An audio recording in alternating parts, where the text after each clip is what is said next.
Naomi Osaka withdrew from the Cincinnati Open this week, 17 days before the U.S. Open begins, and the word in her statement was fatigue.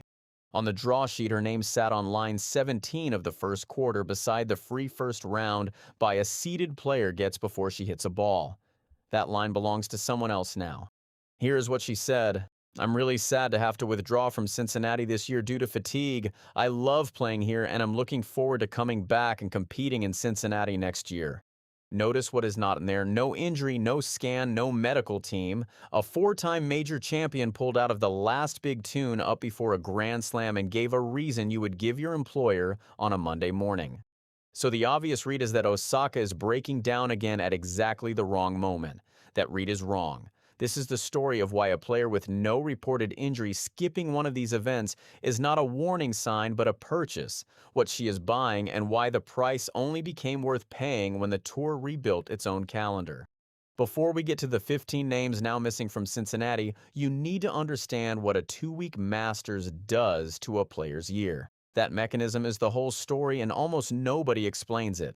Start with the player. Osaka is the world number 13 with 4 majors, 2 of them won at Flushing Meadows. Last month she opened her North American hardcourt swing in Washington and reached the semifinals where Alexandra Ayala beat her. In Toronto she reached the quarterfinals where Elena Rybakina came back from a set down to beat her 4-6, 7-6, 6-4 in 2 hours and 33 minutes.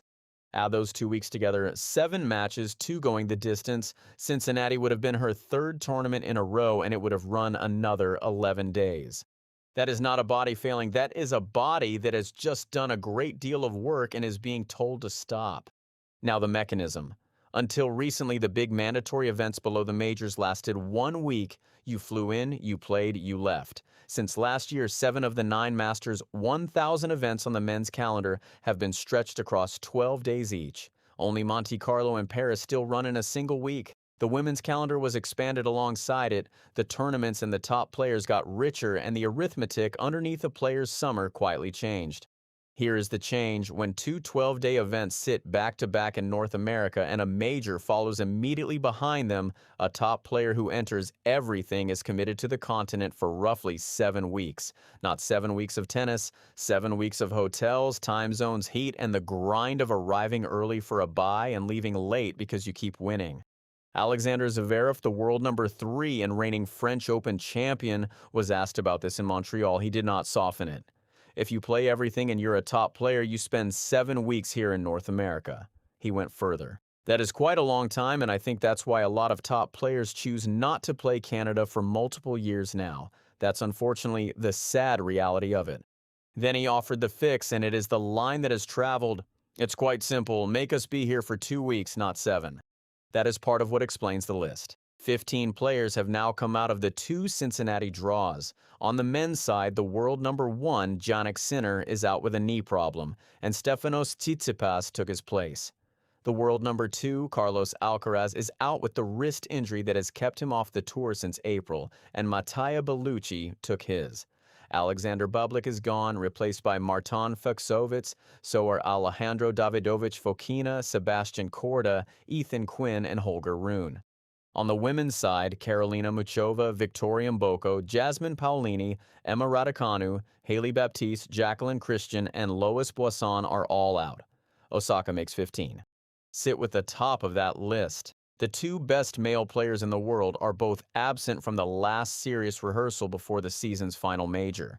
Whatever the calendar was built to produce, it was not that. One detail in the women's list tells you how fast this turns. Victoria Mboko is the teenager who beat Osaka in the Montreal final last year, 2-6, 6-4, 6-1 for her first tour title. Osaka withdrew from Cincinnati that year too. 12 months on, both are missing from the same tournament again. So what does the withdrawal buy? It buys clear days. The U.S. Open starts on the 30th of August. By pulling out now, Osaka converts an 11-day tournament into 17 uninterrupted days of training, treatment, and hitting on the surface she is about to be judged on. She is not resting instead of competing. She is choosing which competition matters. And it protects something concrete. Last year at the U.S. Open, she reached the semifinals, her deepest run at a major since 2021, before Amanda Anisimova beat her 6-7, 7-6, 6-3 across almost 3 hours. That result is the biggest block of ranking points she is carrying, and it comes off her total when this year's tournament ends. A good week in Ohio is worth far less to her than a good fortnight in New York, and the player with a major result to defend is the one who can least afford to arrive emptied out. Now, the part that makes this a story rather than a schedule update, the people running these tournaments have stopped calling it bad luck. Valérie Tétreault runs the Canadian Open, and when Sinner, Alcaraz, and Novak Djokovic all missed her event for the second year running, she said something tournament directors normally keep in the room. She respected their decisions and accepted that players' health comes first, then said the frequency of these last-minute withdrawals in recent years raises a broader issue for our sport. She was blunter about who pays for it. Fans, she said, rightfully expect to see the world's best compete. And she is already in discussions with the ATP to make sure the matter gets serious consideration.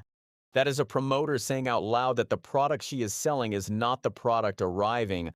The tour's answer so far is that players choose their own schedules and that it is working on incentives to get an appropriate number of matches played across a season. Which is true and which is also the point. The calendar has made the smart choice and the fan-friendly choice into opposite things. Here is what nobody disputes. Osaka has not broken a rule, neither has Sinner. Alcaraz is genuinely hurt. Every decision on that list of 15 is defensible, and most are obviously correct. The failure is not in any one of them. It is in a structure where 15 defensible decisions add up to a diminished tournament, and where the only people holding something they cannot renegotiate are the ones in Ohio who already bought tickets. The players optimized, the tour built the thing they optimized against. Watch what happens next. If Osaka goes deep in New York, every seeded player in that draw will have taken notes. If the 2-week format survives untouched, this list gets longer next August. Osaka said she loves playing in Cincinnati and expects to be back next year. There is no reason to doubt her. She still did not go. A schedule that turns loyalty into a luxury is not a schedule anymore. It is a bill. And this week, 15 players decided they could not afford it.